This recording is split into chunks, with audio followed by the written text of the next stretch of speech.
This weekend is about you.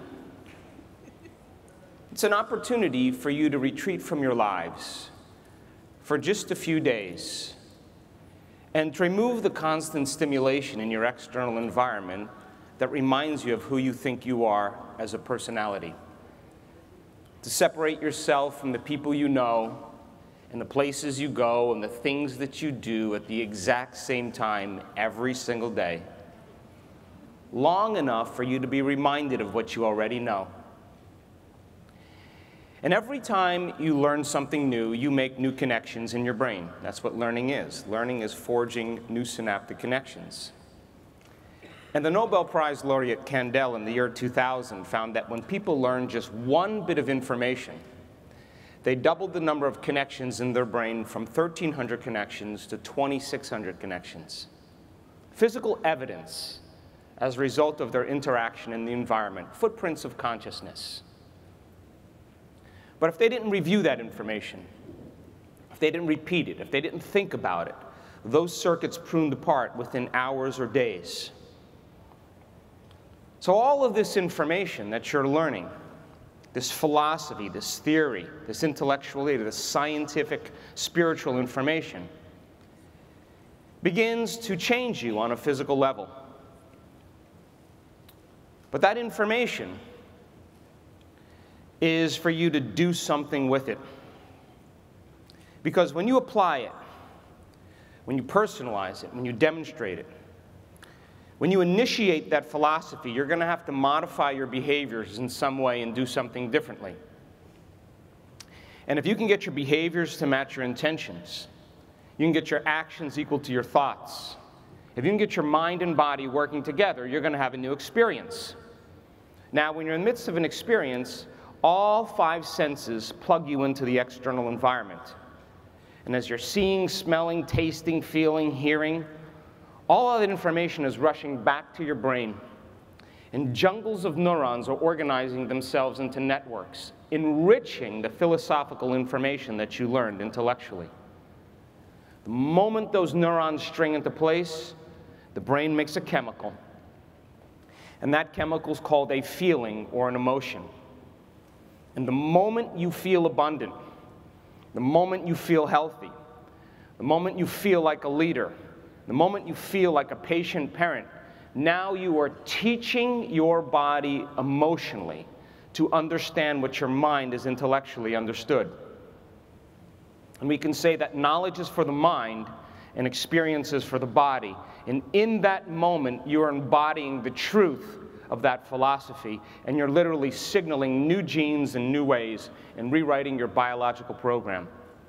Chemically instructing your body to understand what your mind is intellectually understood. But if you've done it once, it means you should be able to do it again.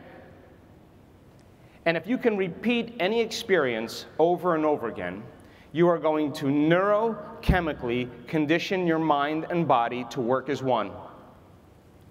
And when the body knows how to do it as well as the mind, or the body becomes the mind, now it's innate in you.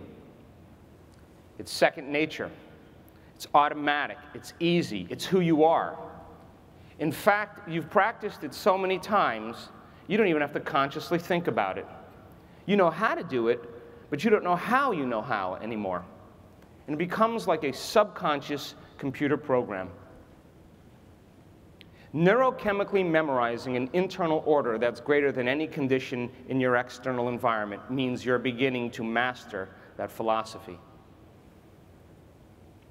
So our job then is to go from philosopher to initiate to master. From knowledge to experience to wisdom. From mind to body to soul. From thinking to doing to being. Learning it with your head, practicing with your hands, and knowing it by heart. And you and I have all the biological and neurological machinery to do this. And this is a time in history where it's not enough to know. This is a time in history to know how. And I think that science has become the contemporary language of mysticism. And I think science demystifies the mystical. And the moment you start talking religion or culture or tradition, you divide an audience. But science creates community. And if you can combine a little quantum physics with a little neuroscience, with a little neuroendocrinology, with a little psychoneuroimmunology, with a little epigenetics, they all point the finger at possibility. It's the new science that shows you that you're not doomed by your genes or hardwired to be a certain way for the rest of your life, that we are marvels of adaptability and change.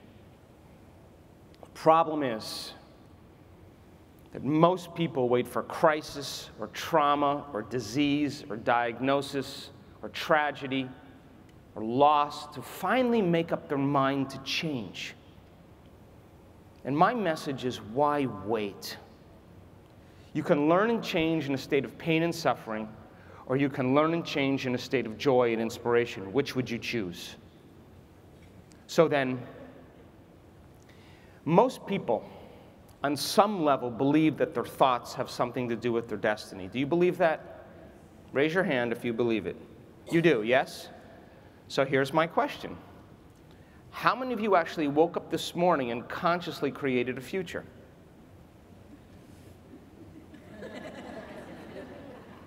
You know why most people don't do it is because they don't believe it's true. If you knew it was true, that your thoughts had an effect on your life, you would never miss a day in creating the life that you wanted. And you would never let any thought slip by your awareness that you didn't want to experience. So I was telling the group yesterday in our workshop that you think 60 to 70,000 thoughts in one day. This is science now. Out of those 60 to 70,000 thoughts that you think in one day, 90% of those thoughts are the same thoughts as the day before. Hint. So if you're thinking the same thoughts and you believe that your thoughts have something to do with your life, then your life should stay the same. Because the same thoughts always lead to the same choices. The same choices always lead to the same behaviors. The same behaviors create the same experiences. And the same experiences produce the same feelings and the same emotions. And those same emotions drive your very same thoughts. And your biology, your neurocircuitry, your neurochemistry, your hormones, and even your genetic expression is equal to how you think, how you act, and how you feel. And how you think, how you act, and how you feel is called your personality. And your personality creates your personal reality. That's it. So if you wanted to create a new personal reality, you would have to change your personality, which means you'd have to start thinking about what you've been thinking about and change it. You'd have to become aware of your unconscious habits and behaviors and modify them. And then you would have to look at those emotions that keep you anchored to the past and decide if those emotions belong in your future. You see, most people try to create a new personal reality as the same personality, and it doesn't work. You literally have to become someone else. So the present personality who's sitting here today, called you, has created the present personal reality called your life. So you are here then to begin to become conscious of your unconscious thoughts. Become aware of your automatic habituations and emotional reactions. And the principle in neuroscience says that nerve cells that fire together wire together. So if you insist on thinking the same old thoughts, making the same choices, demonstrating the same behaviors, creating the same experiences that stamp and emboss the same networks of neurons into the same patterns, all for the familiar feeling you call you. You keep firing and wiring those circuits over and over again, you begin to hardwire your brain into a very finite signature. That box in the brain The most commonly fired, neurologically wired set of thoughts, behaviors, and emotions that's acquired through frequent repetition becomes the habit of yourself. And it's just like a box in the brain. And the redundancy of that cycle causes us to become a memorized set of unconscious attitudes, automatic habits and behaviors, emotional reactions, beliefs, perceptions, and attitudes that function like a subconscious computer program. Science says that 95% of who you are by the time you're 35 years old is a memorized set of thoughts, behaviors, and emotions. So now 5% of your conscious mind is going to work against 95% of what you've memorized subconsciously. And you can think positively all you want, but if you've been feeling negatively, that's mind and body in opposition. And you can create your dream board with all your visions and all the things you want in your life, but if you feel unworthy, that's mind and body in opposition. And it's time then to recondition your body to a new mind. And so if you're waking up every single morning and you come to your senses, and you open your eyes and you have to stop and think about all your problems, think about all the people you have to see and the places you have to go and the things that you have to do that are just like yesterday.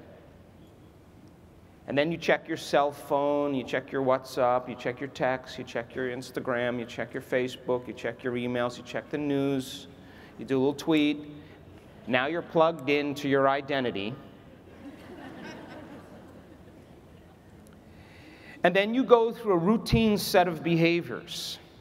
You've put your slippers on, you put your robe on, you scratch yourself just like yesterday, you make your way to the toilet, you get off the toilet, then you make your cup of coffee, then you open the door, you let the cat out, then you go to the shower, you wash yourself the same routine way. You get done, you dress yourself, you groom yourself, you get in your car, you go through your routine, you drive to work the same way you always do, you see the same people that push the same emotional buttons, you do the things that you've memorized and could do so well. You stop at the grocery store and you turn right, because 90% of the people that enter a grocery store turn right, so you turn right. Then you shop for your same food. Then you do your same workout every time. Then you go home and you eat your meal, you watch your favorite television show. Then you get back and check your emails. Then you get in front of the mirror and you put your lotions, your potions, your creams, you brush your teeth. You do all that stuff. And then you go upstairs, you get in bed, and you read one page out of the book, and boom. You wake up the next morning, and here we go again. So if a habit is a redundant set of automatic, unconscious thoughts, behaviors, and emotions that's acquired through frequent repetition, if you keep doing that for 10 or 20 or 30 years, your body's on autopilot. And it's programmed into a predictable future based on what you did in the past. And you're headed for a genetic destiny. And you've done nothing wrong. You're just taking too long. And so then, when you see the same people and you go to the same places and you do the exact same thing at the exact same time, and you're not being defined by a vision of the future, you are left with the memories of the past, because your brain is a record of the past. It's an artifact of everything you've learned and experienced to this moment. And if you wake up every single morning and search for the familiar feeling called you, and that emotion is connected to a person or a thing or a place or a circumstance in your external environment, the moment you feel that familiar emotion, you are in the past. Because emotions are a record of the past. And if those emotions drive your thoughts, and you can't think greater than how you feel, or feelings have become the means of thinking, then you are thinking in the past. And if you believe that your thoughts have something to do with your destiny, you'll keep recreating the same life. So then, When you get up in the morning and you're not being defined by a vision of the future, you're left with the old hardware of the past, and you'll be predictable in your life. And so then, as you begin to see those people and you go to those places, whether it's your boss, your coworkers, your family, your enemies, whatever it is, and you go to a different place at a different time and see those things, it's no longer that your personality is creating your personal reality. Now your personal reality is creating your personality, and you are victim to the environment, because it is the environment that's controlling how you think and feel. And how you think and how you feel is what creates your life. So then if you're thinking equal to everything that you know in your life, you keep creating the same things in your life. So to change, to truly change, is to be greater than your environment, to be greater than the circumstances in your life, to be greater than the conditions in your world. And every great person in history already knew this. They were defined by some vision of the future, and they were so possessed by that vision that they began to live as if that future reality was happening in the present moment.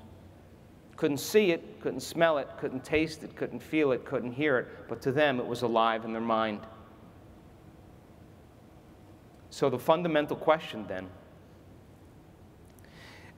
is, can you believe in a future that you can't see or experience with your senses yet, but you've thought about enough times in your mind that your brain is literally changed to look like the experience has already occurred?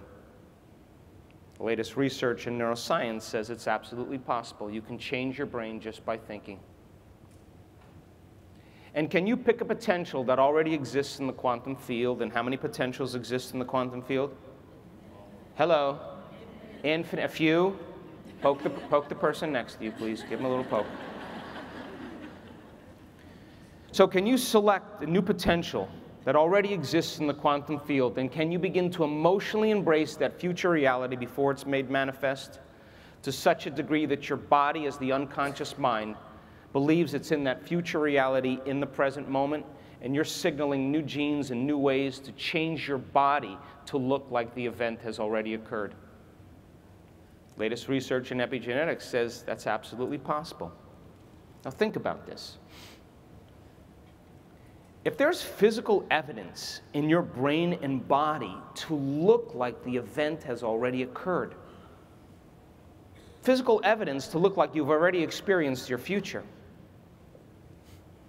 then you get to relax, because the experience is going to find you. And it's going to come in a way that you least expect. Why? Come on, geniuses, is it too early for you?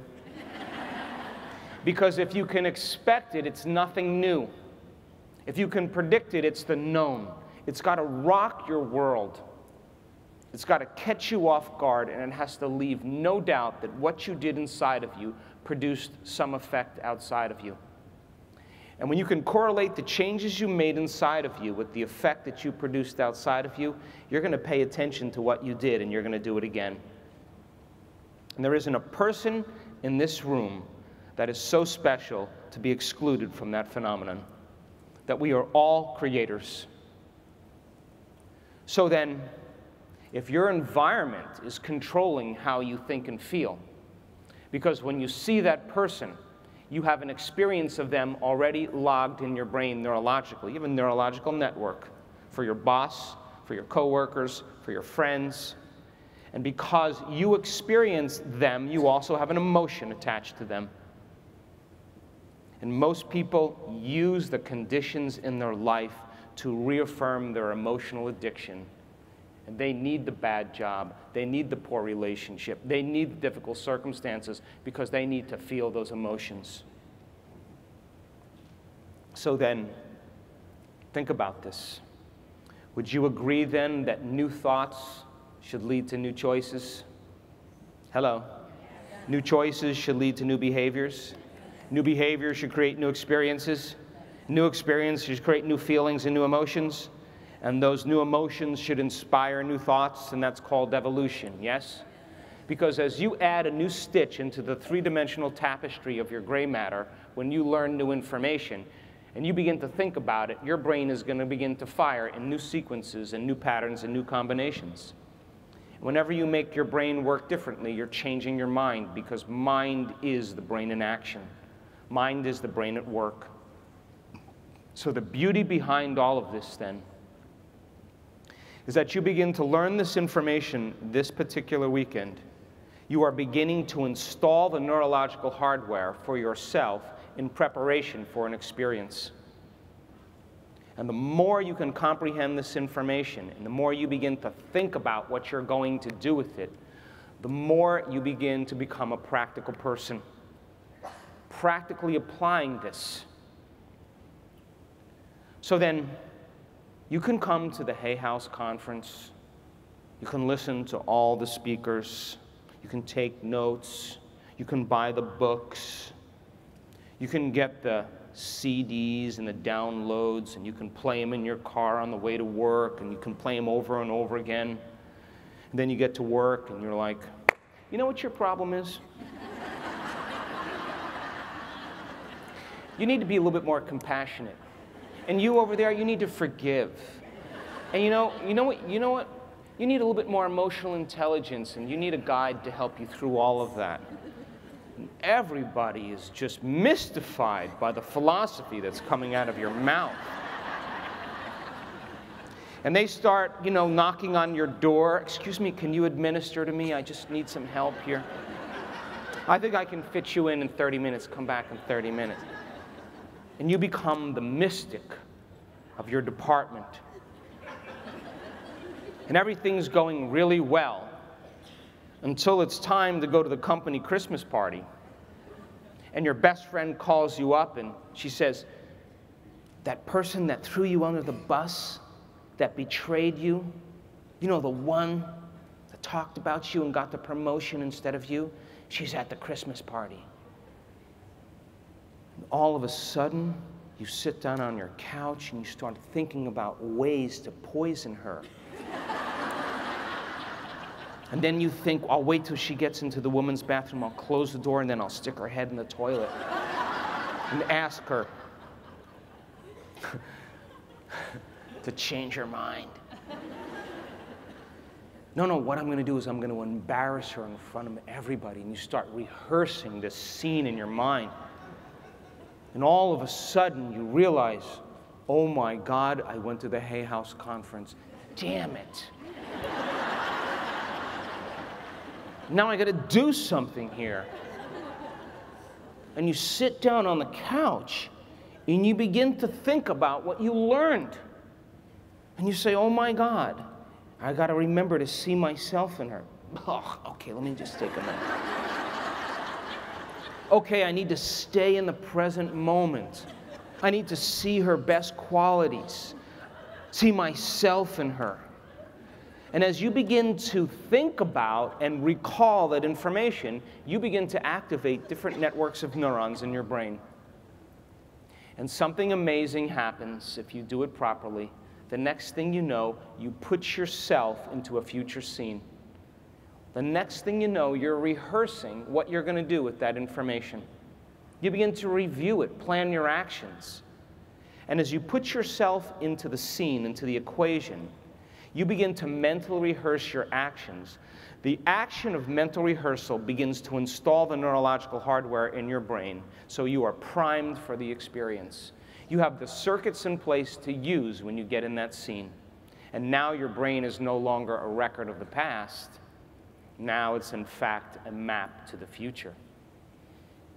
And as you do this over and over again, remembering who you no longer want to be and remembering who you do want to be, you begin to change on a biological level.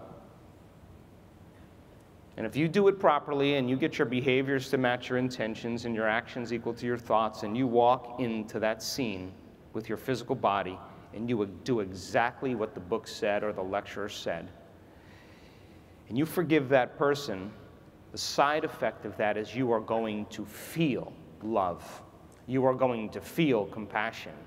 You are going to open your heart and feel an elevated emotion. And now you're beginning to embody that philosophy. How many people are with me? But if you've done it once, you know, you're not going to be on the stained glass windows in church with one time. You got to be able to replicate that action over and over again until you neurochemically condition your mind and body to become compassion. Now, no person, no thing, no situation in your external environment will move you from that internal state. But you see, most people, they have experiences in their life. And the more elevated the emotion, the more heightened the emotion from the experience, whether it's shock or trauma or betrayal or loss, the moment they feel differently inside of them, they feel altered in some way from that experience emotionally, they pay attention to what caused it in their external environment.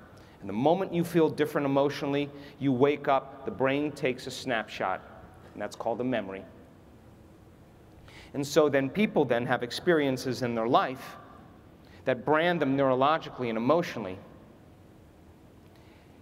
And what happens is there's a refractory period of chemicals that's created after an emotional reaction. And if you don't know how to control your emotional reactions to things or people or circumstances, and you allow those emotions to linger for hours or days, that's called a mood. What's up with you? I'm in a mood. Really? What happened?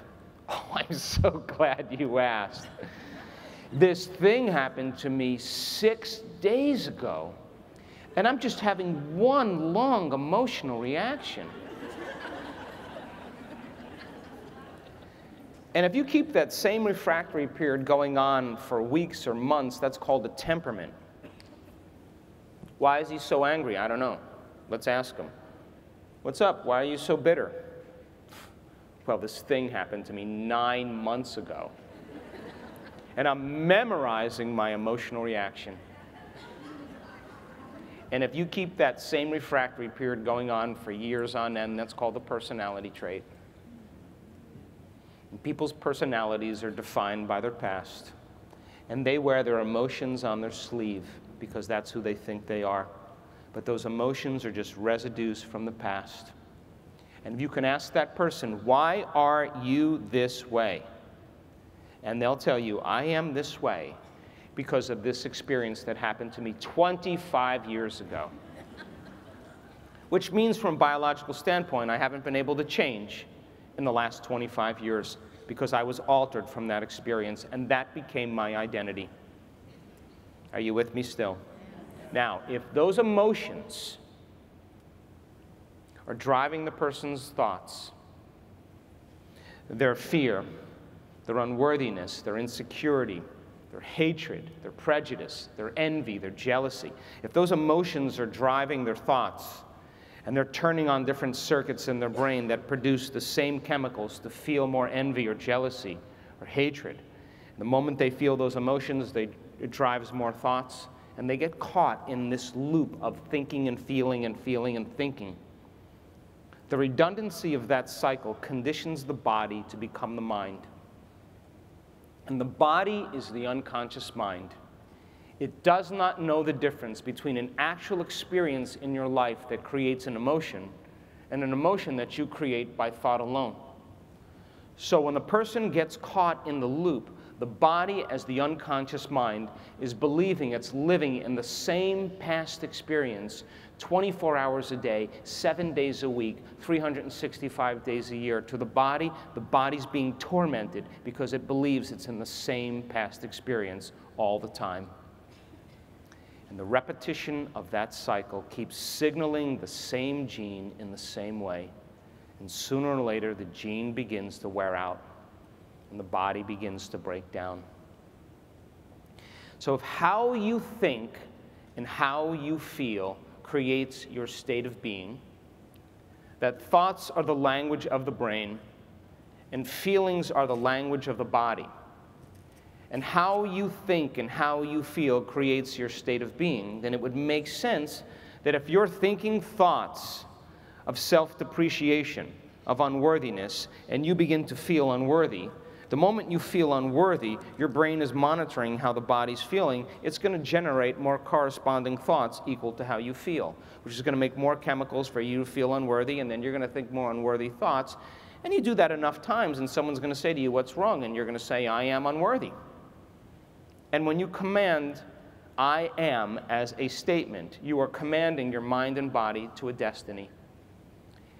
And the cycle of thinking and feeling over time that conditions the body to become the mind means then to change is to be greater than your body, to be greater than the circumstances that you've created biologically within you. So then, the body has been conditioned to be the mind emotionally, then the body's in the past, and the servant has become the master. And most people think they're making choices with their conscious mind, but they're not. They're making choices with their body to reaffirm some emotion that's become part of their identity.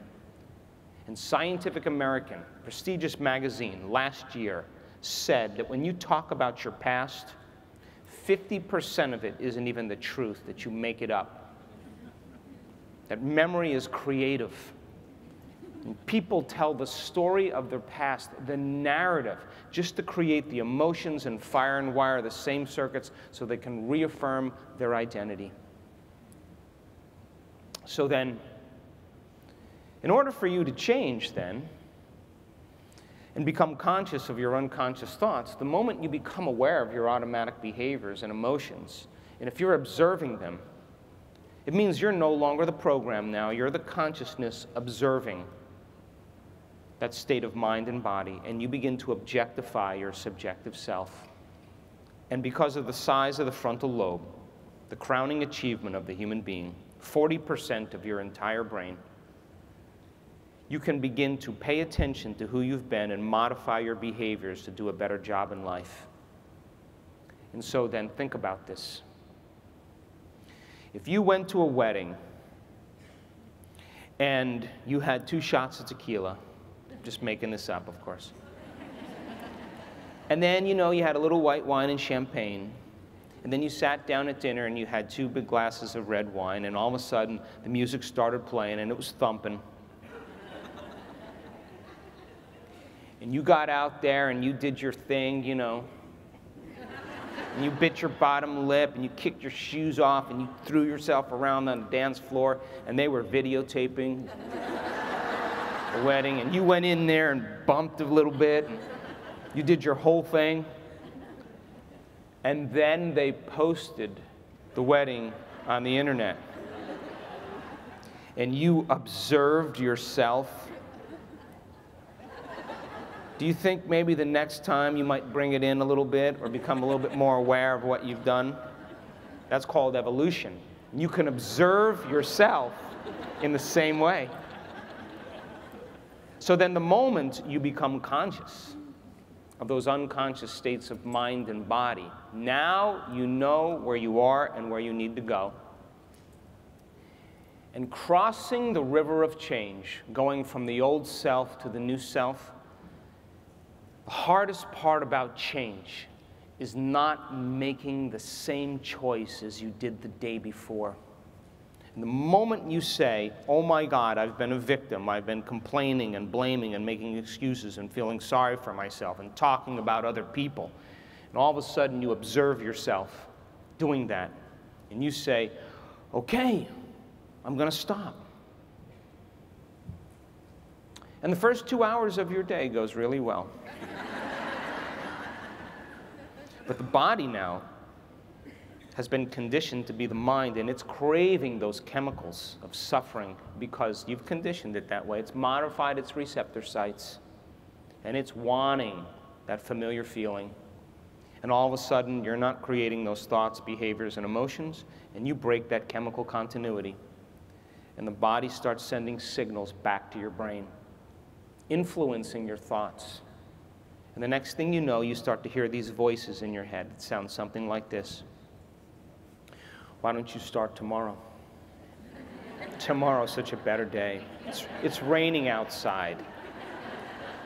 You broke a fingernail, your day is ruined.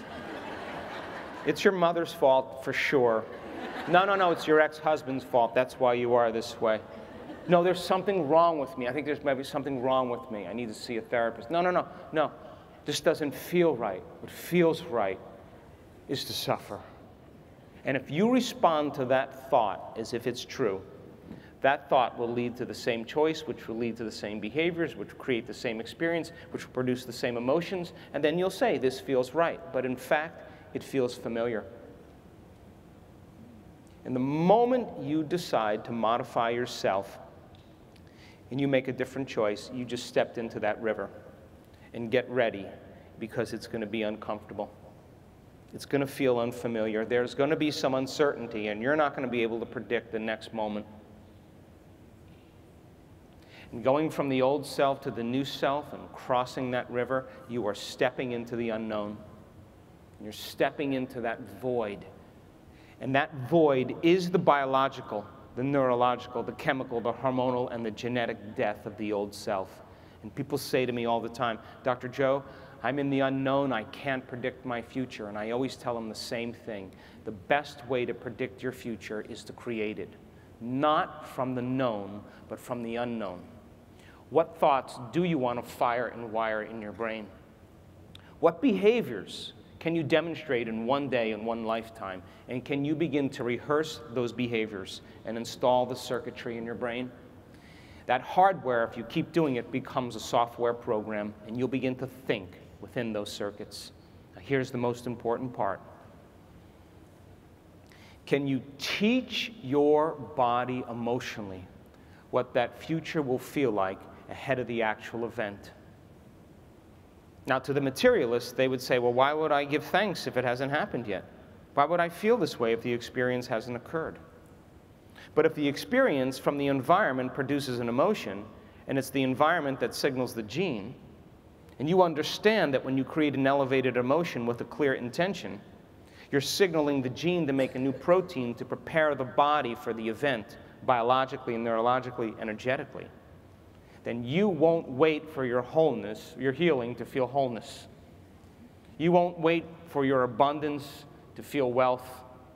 You won't wait for your success to feel empowerment. You won't wait for your new relationship to feel love. You won't wait for the mystical moment to feel awe. That's the old model of reality of cause and effect. Waiting for something outside of you to change how you feel inside of you. The moment you feel differently inside of you, you pay attention to whatever caused it outside of you. That's Newtonian physics, the predictable. But the quantum model of reality is about causing effect. And that means the moment you start feeling whole, you begin to heal. The moment you start feeling empowered, you're headed for your success. The moment you're in awe with life, and the moment you're going to have a mystical experience. The moment you feel so worthy to receive, your abundance begins. The moment you're in love with yourself and in love with life, you will create an equal. And the moment you're in a state of gratitude, your new job or your new event or your new possibility comes. And that's causing an effect. And so most people reach a point where they're brought to such a lowest level that they can observe themselves because they don't feel like themselves. But you can combine a clear intention, a vision of the future, with an elevated emotion. And when you combine those two things, your brain and body just move from living in the past to living in the future. And if you do that properly every single day, you will cross that river. And when you cross that river and you arrive at the other side, there will be new experiences, new opportunities, and new events for you to walk into. When you combine that clear intention with an elevated emotion and you're in an elevated state, you can look at yourself, the old self, from an elevated state instead of a limited state. And I tell people all the time that either you're going to be defined by a vision of the future or the memories of the past. And when you stop creating a future, it just means you're more in love with your past than you are with your future. That's it. And it's so much easier to lose sight of a vision or a memory of the future than it is to review the past. And so then, think about this. The biggest reason that people give up on their vision their dreams, is because of the hormones of stress. And stress is when your brain and body are knocked out of homeostasis. Stress is when your brain and body are knocked out of balance. The stress response is what your body innately does to return itself back to order. You have three types of stress. You have physical stress, like trauma, accidents, injuries, falls. You have chemical stress, like flus and viruses and bacteria, blood sugar levels, hormones, hangovers. And then you have emotional stress, like single parenting, second mortgages, 401ks, family tragedies, kids, finances. And all of those things knock your brain and body out of balance. Now, all organisms in nature can tolerate short-term stress. The deer in the woods that gets chased by a pack of coyotes, the moment the deer sees that external stimulation, it turns on a primitive nervous system called the fight-or-flight nervous system, the sympathetic nervous system, and it mobilizes enormous amounts of energy to prepare itself for that threat in the environment. And if the deer outruns the coyotes, 15 minutes later it goes back to grazing and the event is over and returns back to homeostasis. Short-term stress, we can all tolerate that. But human beings are a little different because they could have a confrontation with a coworker or their boss, and they can perceive that boss as a predator. And what was once highly adaptive now becomes very maladaptive. Because when you turn on the stress response and you can't turn it off, now you're headed for disease. Because no organism can live in emergency mode for extended periods of time. And it's a scientific fact that most people in the Western world spend 70% of their time living in survival, living in stress. And if you keep mobilizing all of this energy for some threat in your external environment, there's no energy in your internal environment for growth and repair. There's no energy for long-term building projects. You've tapped the reserve, and the immune system becomes compromised, and the body breaks down. But human beings, because of the size of the neocortex, can turn on the stress response just by thought alone. You can think about some future worst-case scenario in your mind, and you can attend to it to the exclusion of everything else and make it real. Or you can unfold the past bitter memory that's tattooed in the recesses of your gray matter and bring it to life, and your body experiences the same chemicals. So then, if it's a scientific fact that the hormones of stress downregulate genes to create disease, and I just said you can turn on the stress response just by thought alone, that means that your thoughts can literally make you sick. So if your thoughts can make you sick, is it possible that your thoughts can make you well? Poke the person next to you, please. Now, those hormones of stress are highly addictive. They give the brain and body a rush of energy. And people begin to use the conditions and problems in their life to reaffirm their emotional addiction. So then, if you're using the conditions in your external environment to reaffirm your addiction emotionally, that means you can become addicted to the life you don't even like. And if you can turn on the stress response just by thought alone, and the stress chemicals are addictive, you can become addicted to your own thoughts as well. And this is why change is so hard. And so when you begin to react to something or someone, we've measured this, you draw from this invisible field of vital energy, and you turn it into chemistry. And the field around your body literally shrinks. And if you keep doing that, that vital life force diminishes and diminishes, and you have no energy for healing or no energy to create a new life, because you are now matter trying to change matter. And when you reach that point, you will always try to force the outcomes in your life, control the outcomes in your life, predict the outcomes in your life, and hold and cling on to things that you find important. Because the very hormones of stress cause us to become materialists, defining reality with our senses. And the rush of those chemicals cause us to believe that the outer world is more real than the inner world. And when an organism is being threatened and being chased in its environment, it only has a few options: run, hide, or fight. That's it. So if you're living by the hormones of stress every single day and your senses are heightened, it means then that you become more of your body. Because if you're being chased by a predator, you put your attention on your body and you got to take care of it. Your attention goes on the environment, the immediate environment, and your environment is made up of people, places, things, objects, pets, time.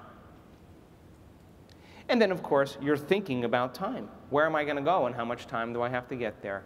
And people begin to fall into the illusion that they think they're their bodies. They think that there are their identities that's connected to people and objects and places. And they think that time is linear. And we become enslaved into this dimension. And over time, it's going to take time to get things that we want in our life, our goals or our dreams, because we are matter trying to change matter. And you have to drag your body through space to get what you want. Back and forth to work to pay for the house and the 30-year mortgage. We become enslaved to 3 dimensions. Now, that state of creation, you will no longer feel separate. And we've measured this many, many times. There comes a moment when you are truly in the present moment that I call the creative moment. That you are so present with whatever you're attending to that you forget that you have a body. You forget your identity. You forget about things and places and people and time. And in that elegant moment of the generous present moment, you become nobody. No one, no thing, nowhere, in no time. And in that moment, you become pure consciousness. And if you do that properly, you just walk through the door to the quantum field. Because you can't enter that place as a somebody. You go as a nobody. And if you are going to heal your body by thought alone, you got to get beyond your body. If you are going to change some aspect of your identity or your personality, you got to get beyond your personality and identity. If you are going to create something new in your life, you got to get beyond all the things that possess you, and the places you have to go, and how much time you have to get there. Once you teach a person how to do this, they go from somebody to nobody to everybody. Isn't that the quantum field? From someone to no one to everyone. From something to nothing to everything. From somewhere to nowhere to everywhere. From sometime to no time to every time. And now they have the ability to create. And so, amazing. We've seen this on functional brain scans when we've measured our students in the act of meditation. That I can tell you right now, without a doubt, that you are at your absolute best when you get beyond yourself. I can tell you that when you live by the hormones of stress, you will narrow your focus on objects and things because that's where the danger is. And you'll shut your heart down and become selfish. That's what the chemicals do, because when you're under stress, you got to take care of yourself. And most people spend their entire lives closed down. And so in order to create, according to the quantum model, you have to lay down the very thing you used your whole life to get what you want for something greater to occur. And doing it properly, we've measured this. The person reaches that point where they surrender into the present moment, and we can predict when it's going to happen if their brain is hooked up. And all of a sudden, we start to see these downloads coming right into the nervous system. And the front of the brain starts synchronizing with the back of the brain. The right side of the brain is synchronizing with the left side of the brain. The brain is going into this psychic union, a whole brain state. When you live by the hormones of stress and you're trying to control and predict everything in your life and you're shifting your attention to your husband or your wife or your coworker or your problems or the pets or the kids, or you start shifting your attention, your brain begins to activate different neurological networks. And when that occurs, your brain gets very incoherent. And when your brain is incoherent, you're incoherent. And when your brain isn't working right, you're not working right. But when you teach people how to take their attention off their body, their environment, and time, and instead of narrow their focus, open their focus. We've measured it thousands of times. You're no longer thinking. You're no longer analyzing, and all of a sudden those different circuits in the brain that were subdivided begin to unify. They begin to synchronize. And what syncs in the brain links in the brain. And all the energy that's sitting in these lower centers moves right up into the heart. We've measured it over and over again. And all of a sudden the heart becomes coherent. Because when you're frustrated and you're impatient and you're angry and you're resentful, your heart is beating out of order. It's incoherent, just like the brain. The moment that energy hits the heart and you start feeling gratitude and feeling love and feeling freedom and inspiration, the heart starts beating in a rhythmic fashion. And like a drum, boom, boom, or dropping a pebble in water, it creates a measurable magnetic field. Now you're beginning to create energy around your body. You're going from particle to wave, from matter to energy. And you will no longer feel separate from objects and things. You'll start to feel connected to everything. And when that occurs, that measurable magnetic field can be up to 9 meters wide. And all energy is frequency. And all frequency carries information. And if you're able to sustain that elevated emotion, you're dropping pebble after pebble after pebble, and you are creating waves. And if you can feel deeply and profoundly, you're dropping stones. And it's creating a bigger wave. And that energy is frequency, and all frequency carries information. And when you lay the intent or the thought on that energy, the carrier wave, you're broadcasting a whole new electromagnetic signature. And whatever you broadcast into the field is your experiment with destiny. Because thoughts are the electrical charge in the quantum field, and feelings are the magnetic charge. And how you think and how you feel broadcasts an electromagnetic signature that influences every single atom in your life. The thought sends the signal out, and the feeling draws the event back. And in this elegant moment, when the brain is going into a whole brain state, and that energy hits the heart, we could walk around and look at that person whose brain's being scanned and their heart's being scanned, and there are tears of joy rolling down their face. They are connected to the divine. That intelligence that's giving them life, that's keeping their heart beating and digesting their food, that autonomic nervous system, the conscious mind has unified with it. And as they become nobody, no one, no thing, no where, and no time, their consciousness merges with the consciousness of the quantum field. An objective consciousness, a loving intelligence, an intelligent love. And when they come back to their senses, they take a piece of it with it. And they become more like it. More loving, it's a loving intelligence. More giving, it's a giver of life. More conscious, it's a consciousness. More mindful, it has an infinite mind. More willful, it has an amazing will. Its nature becomes their nature.